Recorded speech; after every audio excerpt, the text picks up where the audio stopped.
Cái bà mốt quay mít cái bài waran ci kon jama ko kol nang kol diang ke kalwel ke ngwan an ci bala du ke kol ba ke to ken en ka kol ba ke le ba ke chier ken we ba ke ba lwel kan an ci gaw ret kam lo na ko college ako kol ba lwel ku ba jala ger gedu bala nyar die du ku ba ger gedu e chana go bide go yi chik so ka ko kol twen wen ba lwel ko la alwel ye bro en ci jal ban ke ci jara ya ret ja kwan chol kwan anyer kwan riech kwan lok thì nó cháo tin je terrorize a je ke dong yi ta chwer ka reten bro ngo ke de go jal ping bai ban yel yete tol jure cholok jel ping ban ku ja mar jeloy jel wel kre bro kre to dit chuman uloy ude oran to go chin jor kulo nay ke dia ke bro avien yedlot lon bene na ping na bi ke kor ko bi attack ke ko bi akar ku ko ni bu ke to chan chi ka bi yo ko len ke wer ke ban jera mang na jela mare ko bi jattu ko ri jor bu ka jal ke men tin na wai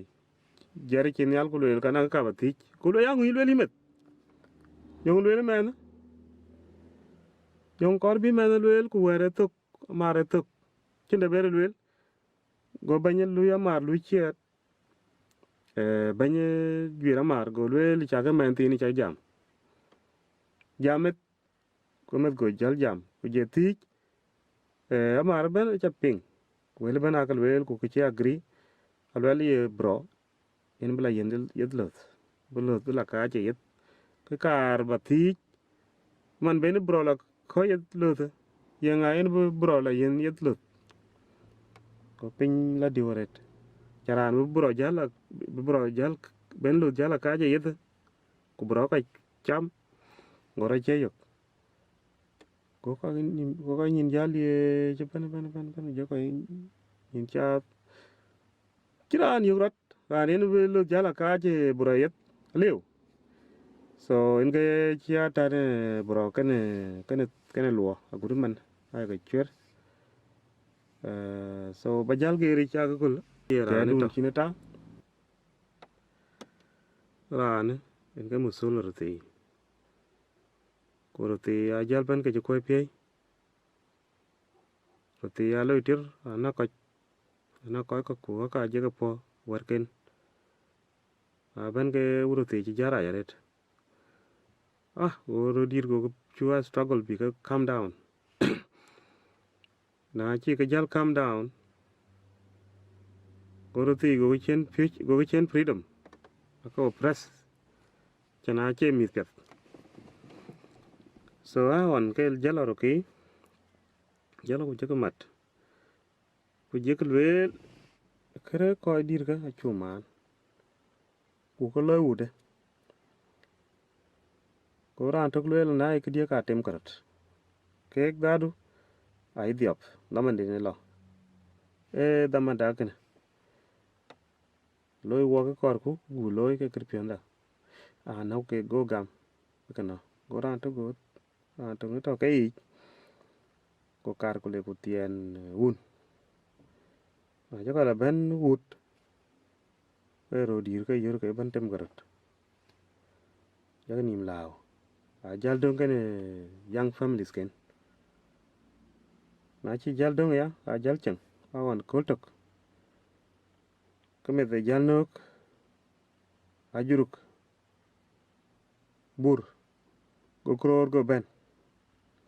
bu je la juruk ku je med jel kol je rader met man dien ko rader tim ko me danin la bay ben la man ben ke tin kror ngo ya kie woni yot ko jiten ko go ruti jala ben ku je char ye bu kror korbi ko rader met go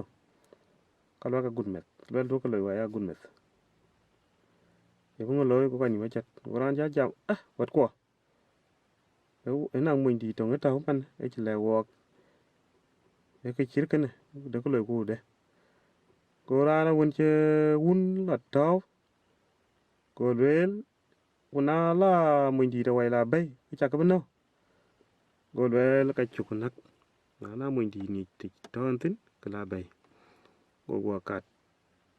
ko le bay le mun le wun bay ala mun di de ban ko tin kror ra der me go a juru ko nom tak go la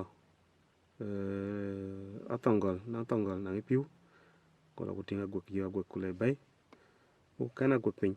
te tia kana juru ko kror go do na juru ku ya go ken je go lek kan ting so kror ja go jal a juru ko ken me ken kai ko chiran chi am kan ting so kinyi ran dit o kuy met ke ran dit ko na met ku je dira bu de run ke yi na mer bu diop ana kak wi chen ka tek tin kanang ka chen ka nyik ko experience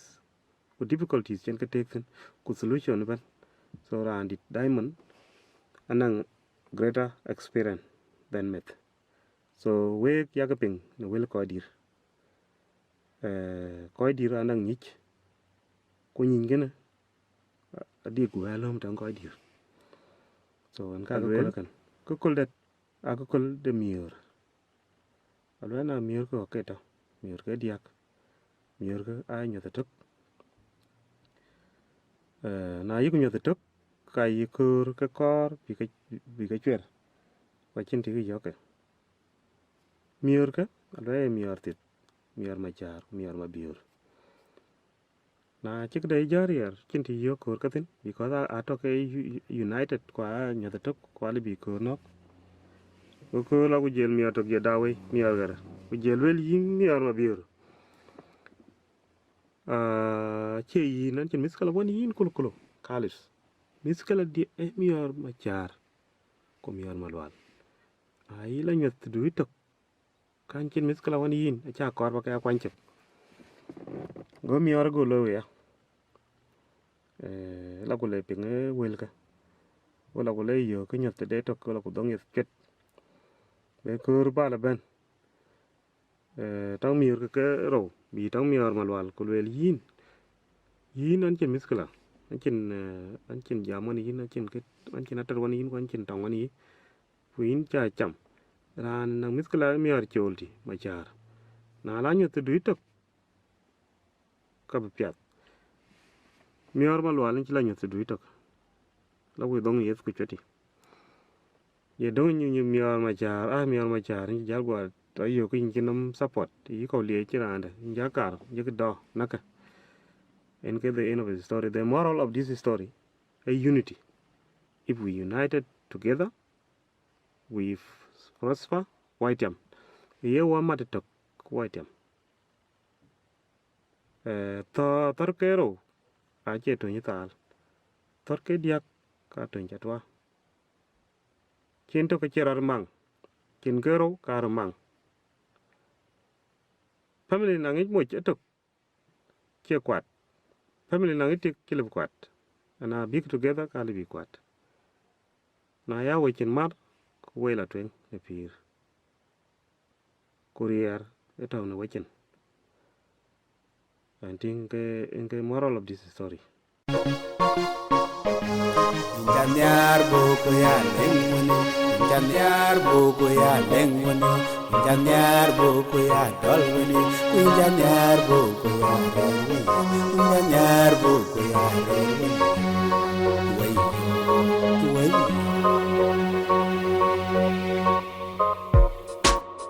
Nyane panda injarai no,